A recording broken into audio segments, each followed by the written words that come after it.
AGT Live 24/7 এই হচ্ছে AGT Live 24/7 This is AGT Live 24/7 এদিকে তোমার 14 না এদিকে 14 এদিকে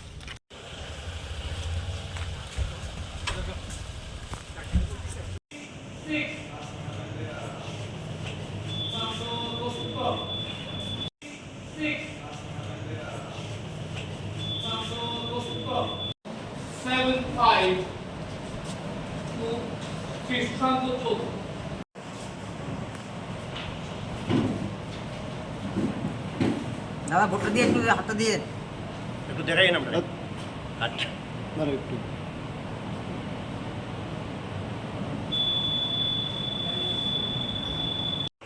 একটু বাইরে একটু বাইরে বাস এবার হাঁটা দেন একটু। প্রাক্তন খাদ্যমন্ত্রী পশ্চিমবাংলার জেলে রয়েছেন, অনুব্রত মণ্ডল তৃণমূল কংগ্রেসের বরিষ্ঠ নেতৃত্ব জেলে রয়েছেন। এটাই প্রমাণ করে যে ইন্ডিয়া জোটের নেতৃত্ব দুর্নীতিতে নিমজ্জিত হয়ে গেছে। এই জোটের কোনো ভবিষ্যৎ নেই, মানুষ এই জোটকে বর্জন করেছে। তাই এনডিএ জোট আবার জয়ী হবে। বিজেপির নেতৃত্বে মোদিজি তৃতীয়বারের জন্য প্রধানমন্ত্রী হিসাবে ভারত এজেন্ট হওয়ার জন্য কেউ প্রস্তুত নয়। যারা পুলিং এজেন্ট পাচ্ছে না কোথাও সারা রাজ্যে, তারা বলছে পুলিং এজেন্টদেরকে ঢুকতে দেওয়া হচ্ছে না। এটা আমি আগে বলেছিলাম যে নির্বাচন যত ঘনিয়ে আসবে বলবে প্রহসন, সন্ত্রাস, প্রশাসনকে ব্যবহার করা হচ্ছে, ষড়যন্ত্র করা। ভারতবর্ষের মতো পৃথিবীর সর্ববৃহৎ গণতন্ত্রের পীঠস্থান, তাতে গণতান্ত্রিক অধিকার প্রয়োগ করার যে অধিকার আমাদেরকে সংবিধান দিয়েছে, সেটা একটা অভূতপূর্ব অনুভূতি। এবং সেই অধিকার মানুষের কাছেই আছে, আমাদের গণদেবতারা যারা, যে সরকার গঠনের জন্য আমরা আমাদের সেই অধিকারকে প্রয়োগ করি। আবার কোথাও কোথাও সরকারকে গণতান্ত্রিক পদ্ধতিতে নামানোর জন্য সেই অধিকার প্রয়োগ করা হয়।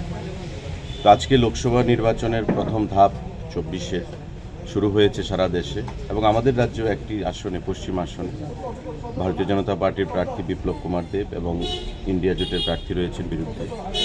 তো আমরা বিগত দিনগুলোতে দেখেছি যে মোদিজি সরকারে আসার পর 2014 সালের পর থেকে দেশ যেভাবে এগিয়েছে, দেশের সার্বভৌমত্ব, দেশের অখণ্ডতা, দেশের আভ্যন্তরীণ নিরাপত্তা, দেশের উন্নয়ন প্রতিটা ক্ষেত্রে, এবং কোভিডের সময় উনি যেভাবে আমাদের ভারতবাসীকে শুধু নয়, ভারতের বাইরের বিভিন্ন দেশকে রক্ষা করেছেন কোভ্যাক্সিন এবং কোভিশিল্ড টিকা প্রদানের মাধ্যমে, সেটা ভারতবাসীর মনে মোদিজি সম্পর্কে যে বিশ্বাস, যে শ্রদ্ধা এবং যে একটা বিশেষ অনুভূতি, সেটা আরও অনেক বৃদ্ধি পেয়েছে।